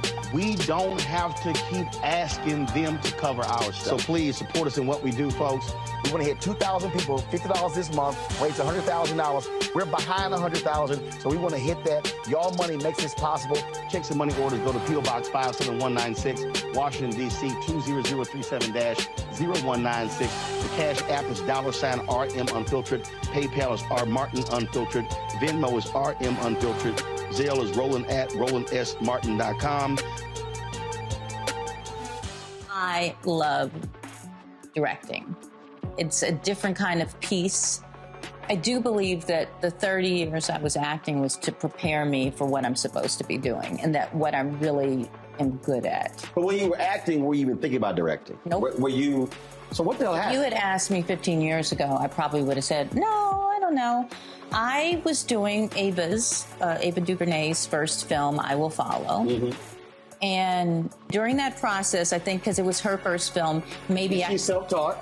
Absolutely. I probably gave too many suggestions. And at some point, Ava said to me, I think you're a director and you don't know it.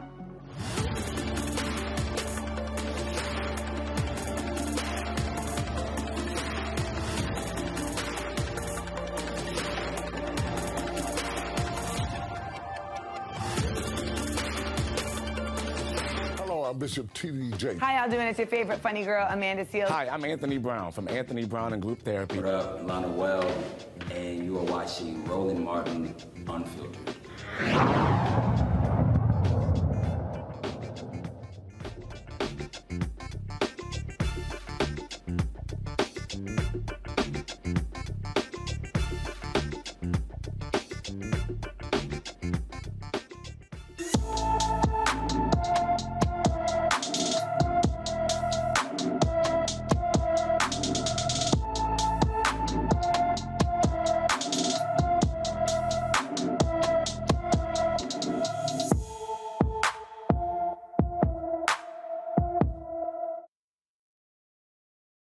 In today's Black and Missing, of course, our goal is to help these folks who otherwise stories are ignored. Too often, African Americans, you don't see these stories on mainstream media, but when you got a missing white woman, it's all over the news. Today's one is Nia Sandra Rash, last seen in Pittsburgh at a Pittsburgh bus stop on December 28th. The 25-year-old is 5 feet 10 inches tall, weighs 120 pounds with black hair and brown eyes. She was wearing a black coat with fur on the hood, gray sweatpants, and light brown Uggs. Nia has epilepsy and she needs medication. Anyone with information about Nia Sandra Rash is urged to call the Penn Hills, Pennsylvania Police Department at 412-342-1167, 412-342-1167. Folks, some absolutely tragic news out of Connecticut. Yesterday, Quentin Q Williams was sworn in as a state representative in Connecticut. Today, he was killed in a wrong-way crash. Connecticut State Representative Quentin Williams, again, happened less than 24 hours after he was sworn in for his third term in office. Officials report that the accident happened when a car traveling in the wrong direction crashed into Williams head-on. The other vehicle's driver also died and was identified as 27-year-old Kamid Mustafa. Williams was the African-American representing the city of Middleton in Connecticut and served as city treasurer in 2011 and 2015. He was also on the Planning and Zoning Commission in 2007, and in 2009, he was the commission's chair. Williams, just 39 years old. Folks, some good news out of Cincinnati, where the Buffalo Bills player who suffered cardiac arrest on Monday, he is awake. Damar Hamlin, his brain function appears to be in good condition. Doctors also say he can write messages to communicate. The first thing he wrote was, "Did the Bills win the game?" And they replied, the physicians caring for him, first of all, they replied, "You won the game of life." That's what they said. This is the Buffalo Bills statement. Per the physicians caring for Damar Hamlin at the University of Cincinnati Medical Center, Damar has shown remarkable improvement over the past 24 hours. While still critically ill, he has demonstrated that he appears to be neurologically intact. His lungs continue to heal, and he is making steady progress. We are grateful for the love and support that we have received. Now, folks, the NFL also announced that Damar is going to receive, no matter what happens to him, he is going to receive lifetime help. This, I'm going to read for you what was posted on social media. Give me a second. Let me pull this tweet up right now, folks, so you can see. NFL EVP Troy Vincent says that this is the tweet right here. They hope that Damar Hamlin will make a full recovery, but made clear he will be provided resources, benefits necessary to make sure he had what is needed for complete life, despite Hamlin not being a vested NFL veteran. Annie Apple, who is the mother of Eli Apple, a cornerback for the Cincinnati Bengals, who was actually at the game on Monday. This is what she tweeted. "This is awesome news. Can this be made available for all NFL players and former players? God has done her part. NFL now needs to do its part in caring for the health and safety of all its players. You know, that's one of the things right there, Erica, when we talk about this $15 billion a year industry, the catastrophic injuries the players often receive on the football field. And the bottom line here, the NFL, okay, so obviously a lot of attention here, very rare, a player suffering cardiac arrest on the field. But if you're saying, let's support him, as Andy's saying, what about the other players? Yeah, Roland. The book, William Rose, $40 million slave. I remember reading that. William Roden. Yeah. Oh, yeah. I remember this right here back behind me, but I remember reading that in the early 2000s and really properly for about 10 years. Are you trying to have your Greg Carr bookshelf reference? Erica got her own. She got her own book game, and it's strong. Go ahead, Erica. But in reading that book and just really walking what athleticism and really taking the Black body and to making it into something to like a beast, or now as we come in here more commonly, gladiator, really for profit. But I've been sent a lot of things around this because one of the first things that some people thought was okay, it was a concussion. But to understand it was cardiac arrest and understanding that brain functionality really does, it is the central processing system for everything.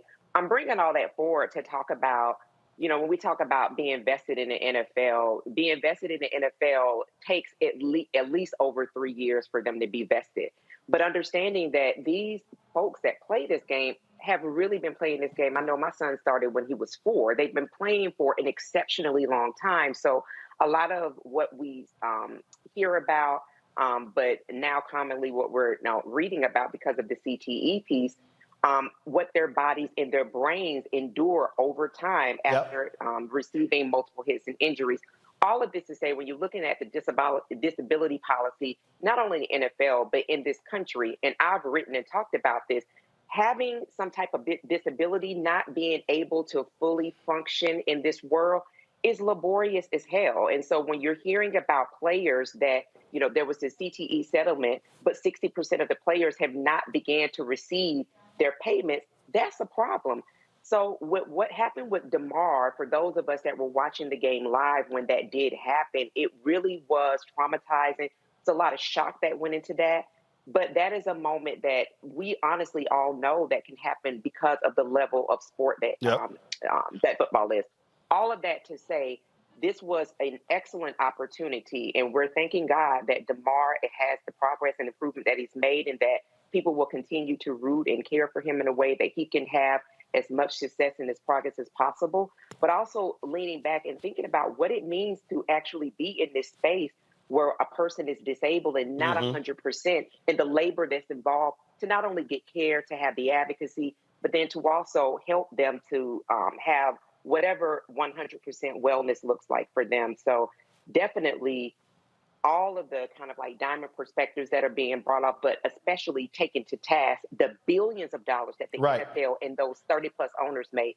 That is also time to be very much so concerned about the people that bring that those profits through their labor and their body. I always get a kick out of certain folks when they discuss these stories, especially on Fox News. And last night, Laura Ingraham, let's just say she got her ass handed to her by Steve Allman, the author of Against Football, who just threw in some nice shade while talking with her. Roll the tape. Well, I know you're focused on the players. I'm focused on the fans. And what I essentially believe is not that any government ban is going to make football safer, and certainly not some mythic woke mob that you mentioned to try to scare your viewers. I think it's going to happen. I'm not trying to scare the viewers. Football's not about politics. It's not about politics. You're making it about politics. Your entire economic model. What? Your entire economic model is to scare your viewers. That's what your other whole sport? gig. I mean, Steve, you really want football to be banned. Yeah, you want football to be banned. I don't. This is what you do. Game. Oh, come on. You want football essentially changed into I don't know what. Like I don't know. You have a sensor in the helmet, I guess. Okay. Propose one. You know. Well, is that technology troubling to you? No, not in the slightest. If you're concerned about the players, not in the slightest. Why wouldn't you want them to play in a way that was safer? You're not concerned about the players. Things the NFL could do tomorrow, but they're not going to do it until there's an economic incentive. The reason they settled that lawsuit is because they had a PR problem. It's like at Fox News when you have hosts who are allegedly sexually harassing people. Fox News throws money at that to make that PR problem go away. That's what happens with big corporations or powerful people. Well, nobody's done more. I mean, you know that, Laura, right? You know that. Well, yeah, that's a cute little move. But I'm trying to get you to answer a question. The reason that people change their behavior is because there's an economic incentive. A couple of years ago, when you taunted the survivor of Parkland mass shooting, you apologized only because advertisers withdrew from your show and your Nice try, buddy. I appreciate it. Hey, this is what they always do. They hate getting owned, Reese. Ooh, yeah. How did he sneak by the producers? I want to know that.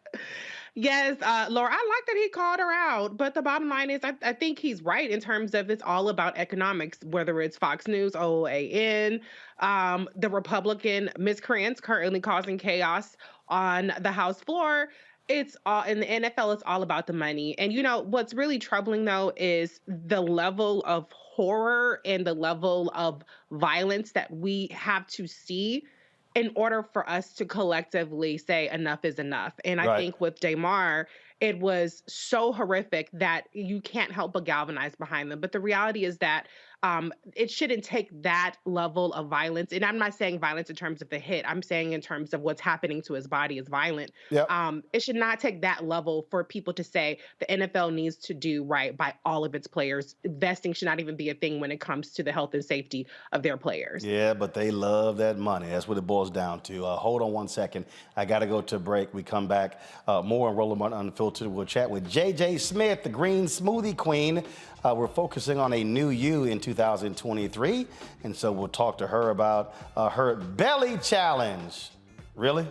Really? The belly challenge? Really, JJ? Really? All right, y'all. We'll talk about that next, right here on Roland Martin Unfiltered on the Black Star Network.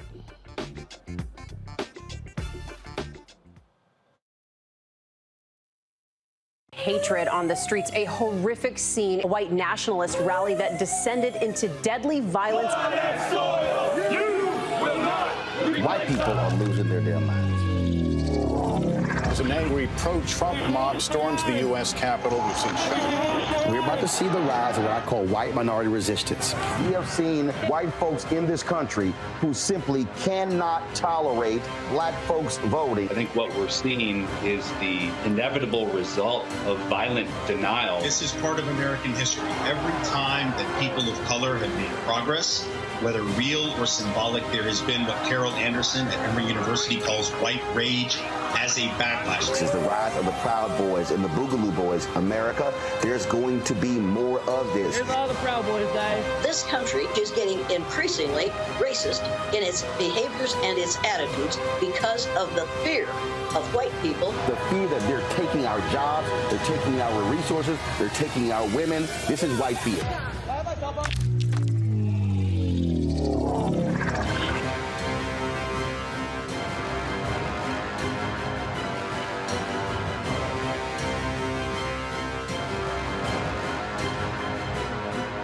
Next on the Black Table with me, Greg Carr.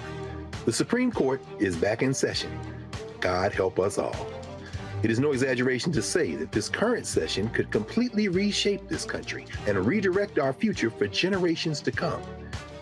And not in a good way. We invite Dr. Valencia Watkins and Professor Angela Porter, our legal roundtable, back to the show to put it all in perspective. That's on the next Black Table. Please don't miss it. Right here on the Black Star Network. Hi, I'm Anthony Brown from Anthony Brown and Group Therapy. Hi, I'm BB Winans. Hey, I'm Dolly Simpson. What's up? I'm Lance Gross, and you're watching Roland Martin Unfiltered.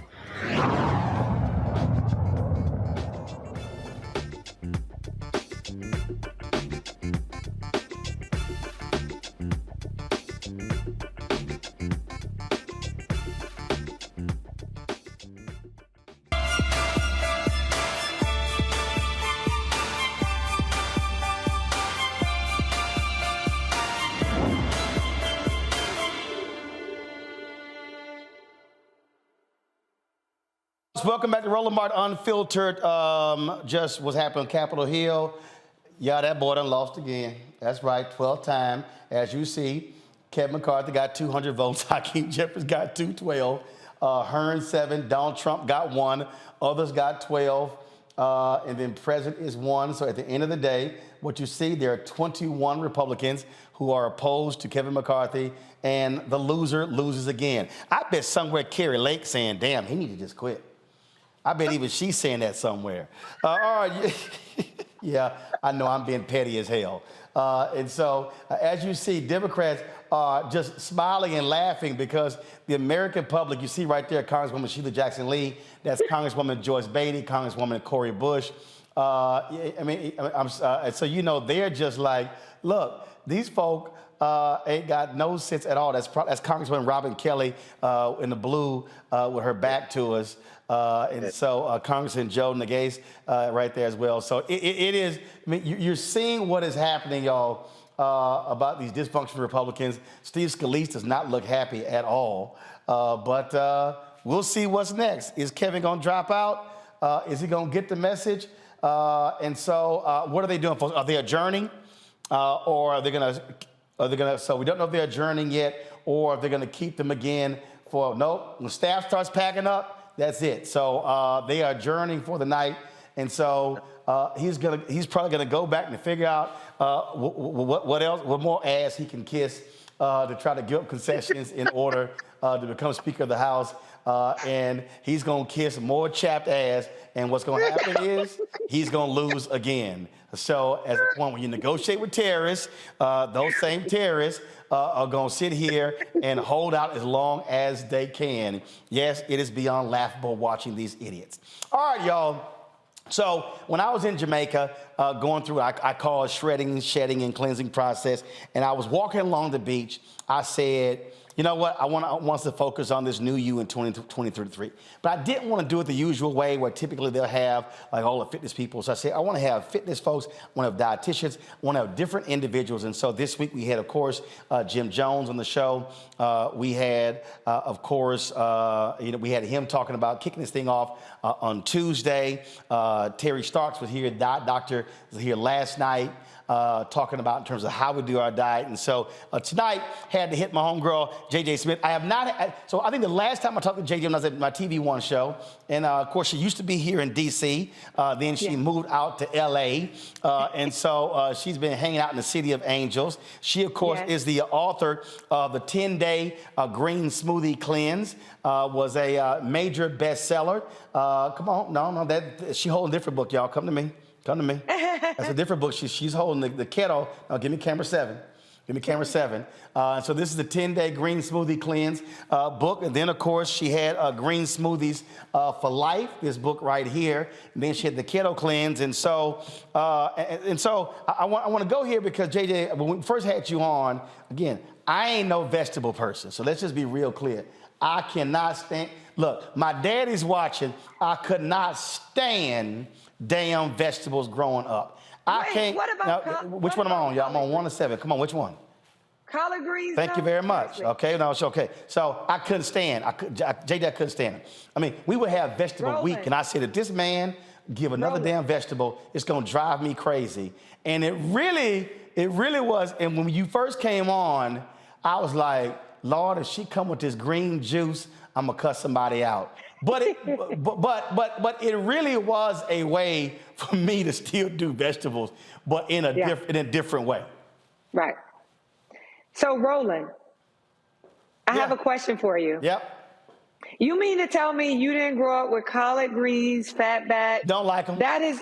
No, okay, JJ. You don't eat collard greens. JJ, let me explain something to you. I can't stand, okay, I'm gonna explain to you why I can't stand no damn collard greens. I can't stand no damn mustard greens. I can't stand no damn beets. I can't stand none of that. Because Miss Elkins, who was our babysitter, they always had that, and they were in the kitchen. And I could not stand the damn smell of that. If I don't like the smell, I ain't eating it. I couldn't stand the smell of that. So I was 4 or 5. I'm like, hell no, I ain't eating that. I can't stand none of that. Look, I remember we had a standoff. Me and my dad had a standoff, OK Corral. I want another piece of chicken. He said, you better finish them peas. I'm like, I ain't eating these peas. And so You're like, never mind. And he was like, well, we ain't leaving this table. You ain't getting no chicken till you finish these peas. I was like, well, hell, I guess we're gonna be here all damn night. And so we sat there, and I'm talking about it went almost 2-3 hours. Now my dad, look, he worked the late shift. I used to stay up late watching TV. I knew I was gonna outlast him. And so, and he was like, put this damn food up and go to bed. I ain't eat them peas. I can't stand no peas. I can't stand no broccoli. Don't give me no damn asparagus. My wife fixed some Brussels sprouts. They stink damn near like chitlins. Oh, Lord. So I have limited vegetables that I like. So doing the green smoothie cleanse really made it possible for me to actually to tolerate some vegetables. But I can't stand most of them. And don't come to me with no squash and none of that crap. I can't deal with it. And I know he's gonna send me a text in a minute, but he know I don't eat none of them damn vegetables. I eat 3 vegetables. Green beans, but they gotta be the crunchy ones with olive oil and garlic, cabbage, okra. That's it, we moving on. You know what? I'm surprised that you, Roland. Okay, first of all, at least you will acknowledge that green smoothies, I always felt this way, was a great way to get a lot of greens in your diet without having to eat greens. And I'm just surprised that you didn't grow up. I grew up on collard greens. And no, like baby. They ate them. Even my string beans, like even if I make string beans now. JJ, let me help you. They ate them. I was a holdout. But listen.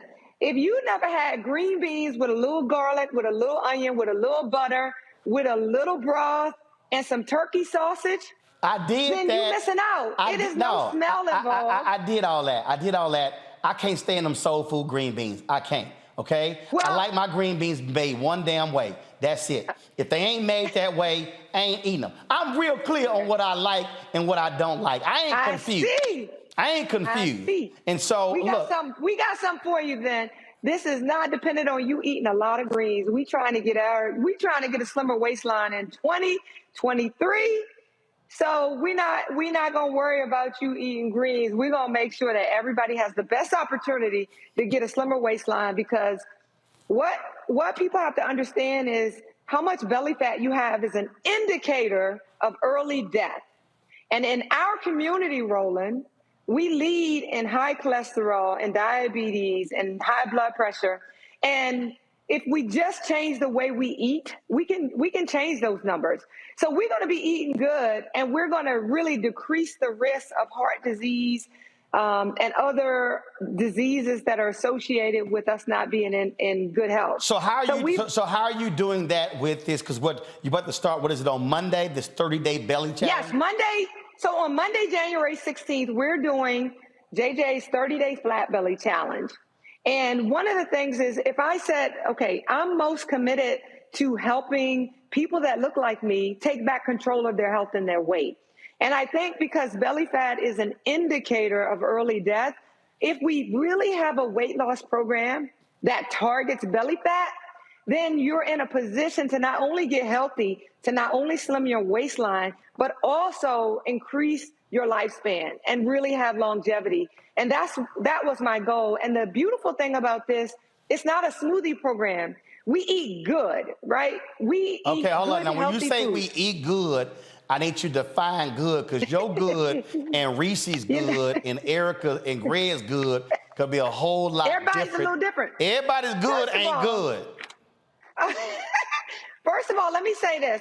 My family's from Macon, Georgia. So when I say we eat good, I just get some props alone from my family being from Macon, because if they're from Macon, they know what eating good is. But what I'm saying is, you don't have to detox and only drink smoothies for 30 days. We're eating some very unique foods. We have like this Asian... First of all, Henry missed it. Eric was over there snapping her fingers like she was over there having Mardi Gras when you were hollering about Macon, Georgia. Oh, hey, Macon, Georgia. I know Henry was a little slow over there with the switch, but go on right ahead. Yeah. Finish your point, JJ. Okay, so what I'm saying is we're going to be eating like chicken, and we have like this barbecue chicken foil pack. which is a healthier way to eat barbecue chicken. We got chicken meatballs. We got Asian stuffed peppers. We got salmon. Like, we have regular foods made very soulful. See, the important thing is I designed the recipes with 2 chefs. And it's great that it's healthy, but if it don't taste like, it make me step back and be like, bam, it's not going to work. I really need food to move me in a way. You're right. I love to eat. I love for food to feel good. You're right. So we needed a healthy weight loss plan where the recipes were soulful and they tasted good. All right. And that's what we've designed. JJ, hold on one second. I got to go to a break. We come back. Okay. We're going to talk more about this 30-day plan in this so-called good food. Then I got questions from Erica, Greg, and Reese about that. My daddy going to text me talking about, boy, you still know what you're missing. Yes, I do. Yeah, he might be right, Roland. I know, I'm good. He might be right. I'm good. You can keep them damn greens and them asparagus and squash. And all of, let me tell you, some people put their foot in them greens. And then all of some people put their foot in them greens. Well, they take their damn foot out. And all them damn beans we had to eat growing up. It was every damn bean known to man in our house. I'm like, I'm sick of looking at bags of beans. All right, let me go to a break. We'll be right back on Rolling Martin. I'm having damn PTSD, traumatic flashback. You're watching Rolling Martin on Phil Black Star Network.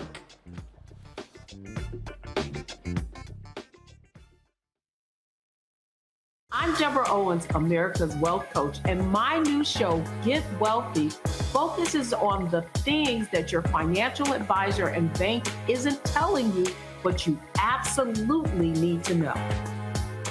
So watch Get Wealthy on the Black Star Network.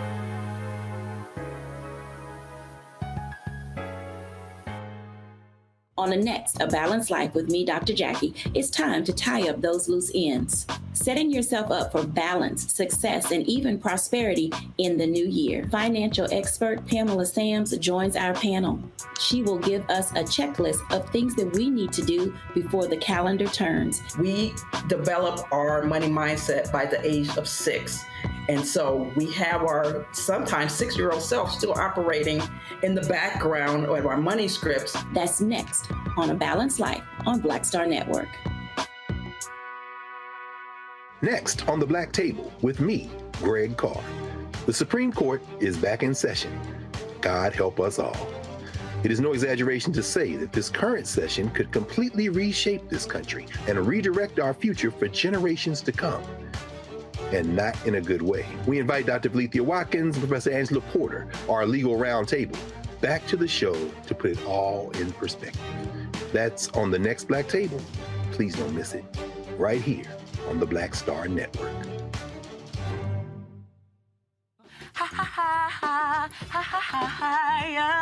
Hey, I'm Antonique Smith. What up, Lana Well, and you are watching Roland Martin Unfiltered.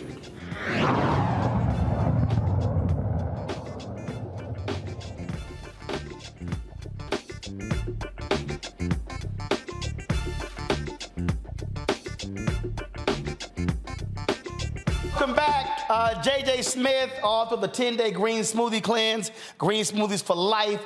She's talking about her 30-day belly challenge. So before we went to the break, you were saying that this is not all about, it's not all smoothies. And so what are we talking about here? How many meals, for your plan, how many meals is important to get in? We had Terry Starks on last night. He says 5 meals, watching your portions is critical, eating every 3 hours, he said, as opposed to how some people try to starve themselves to death. What about you? Right. Well, I would agree that starving yourself is not the way to lose weight and get healthy. But one of the things that's going to be most important is not what you eat, it's when you eat. Okay. Intermittent fasting is a method of when you eat that has a lot of benefits on our blood sugar. It helps with high blood pressure. And it's really about discipline. You can eat like all of your food within an 8-hour period, and then the 16 hours you fast. I think it's more important to focus on when you eat, not what you eat. I think for most people, they don't really need to eat 5 times a day. What are we eating 5 times a day for? I think what you want to do is eat to be satisfied. And a lot of people find that they can eat 2 or 3 times a day and be completely satisfied. We want to get in a place we have a healthy relationship with food and we don't have to be watching the clock. We don't have to be overstuffing I couldn't imagine eating 5 times a day. If I get 3 meals in a day, that's like a lot. See, I can't see part of the issue for me is like when you talk about that because the day gets away from you.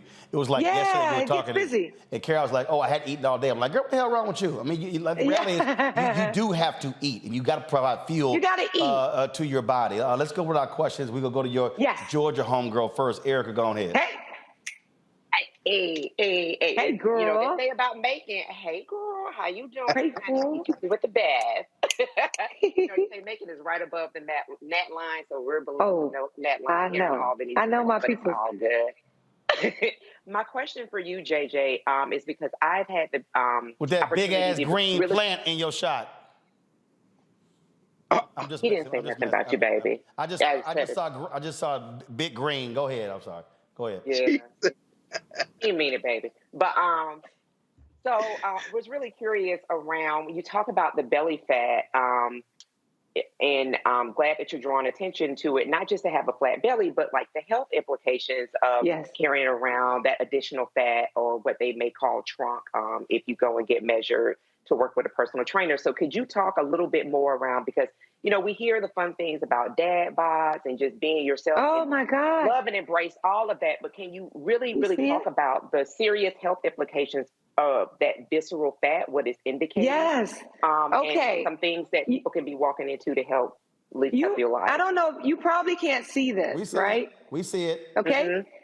But what I'm showing you is a picture of, depending on how your belly fat sits, high, low, hanging, there's mommy belly, there's sugar belly, there's stress belly, there's alcohol bellies. There's actually 6 types of belly fat. And depending on which type you have, there are different solutions to get rid of it. And so I'm glad you talked about it, because people don't even realize, depending on how your belly fat sits on your body, is also an indication of what strategies you need to get rid of it. Like, I'm in my 50s. So for me, menopause belly is very real for me. Whereas a lot of people deal with mommy belly. If you had like people tell me all the time, I got a mommy belly and my baby is 12 years old. They never really got rid of that stubborn belly fat that happened after childbirth. But the beautiful thing about our program is we take each of the different types of belly fat, and every one of them has a different solution. That's why diet and exercise alone is not how you get rid of stubborn belly fat. You got to figure out the root cause. We start this program by giving you a quiz. So you first say, what type of belly fat? I've dealt with alcohol belly because I have too many cocktails, menopause belly, bloated belly, sugar belly, eating too many pasta and carbs. But really, they're all different. And how you solve them is all different. If you think you could just eat less and exercise more, it's not going to touch that stubborn belly fat. And that's why this program is really unique. It's one of the few weight loss programs that's really designed to target belly fat. And by doing that, you get a real good jump on improving your health and really having longevity in terms of your health, and not having any major diseases as you get older. Reese. Yeah, JJ, I have a mommy belly. Okay, I can tell you that right now. I don't need a quiz to tell me that.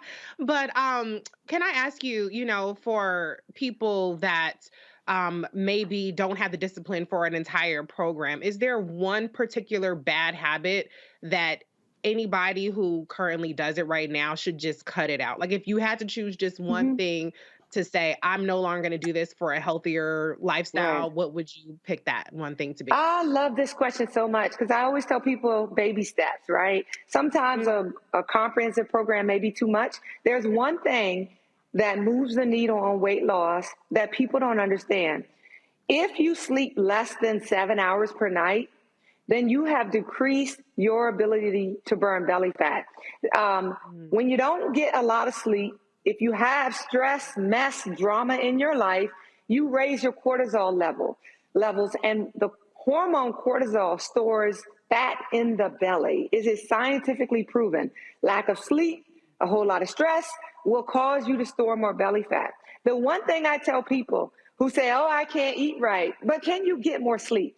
If I could just get you to get more sleep, if you need melatonin, if you need a sleep supplement, whatever you have to do to get more sleep, you've literally changed your body's ability to burn more belly fat. And that in and of itself moves the needle. If you can't stick to a healthy weight loss plan, girl, just sleep more, because that's got to be the easiest thing in the world. Oh, yeah, I like that. And actually, one of the things, one of the things I did at the end of last year, because I had uneven sleep, Soledad O'Brien had this, it's the Aura sleep ring, because I wanted to be able to track the stats to understand in terms of sleep as well. And so that also helps, because it gives you, I posted the last couple of days on my Instagram page what those sleep stats are, and it gives you that sort of indication. So there are ways for you, and also the Apple Watch also has different apps that also allow you to track those things as well. Greg Carr, your question. Yeah. That's a great question. Greg? Thank you. Yeah, thank you, Roland. And you actually, Reese, asked the question that I would have asked, and you gave the answer, JJ, because I want you to help save my life as well. 30 days. 30 days, no question. We got to talk. No question. But I mean, when you raise stress and sleep, I think that combination has been difficult, certainly for me. Any thoughts on the effect of COVID? I know staying here, being sedentary, working all the time, but certainly being in one place. Any thoughts on what we can do to kind of reverse some of the impact of these last couple of years of isolation? Ooh. And also white sugar. I know I'm a coffee addict. I said that I take away. Is that one of the things we can take out of our lives? Okay, so I'm gonna give you some good news. Coffee isn't a problem for getting healthy or weight loss. The problem with coffee is when we drink 3-4 cups a day. 1 cup has been proven to boost our metabolism and be very healthy for us. It's when we do things in excess, right? So if you drank 1 cup in the morning, if you could discipline yourself to not drink it all day, it's when you drink it all day that you are putting stress on your adrenals and making it more difficult to lose weight. 1 cup a day, though, has been proven to benefit our metabolism. So that's a good thing. Let's talk about this COVID-15, though.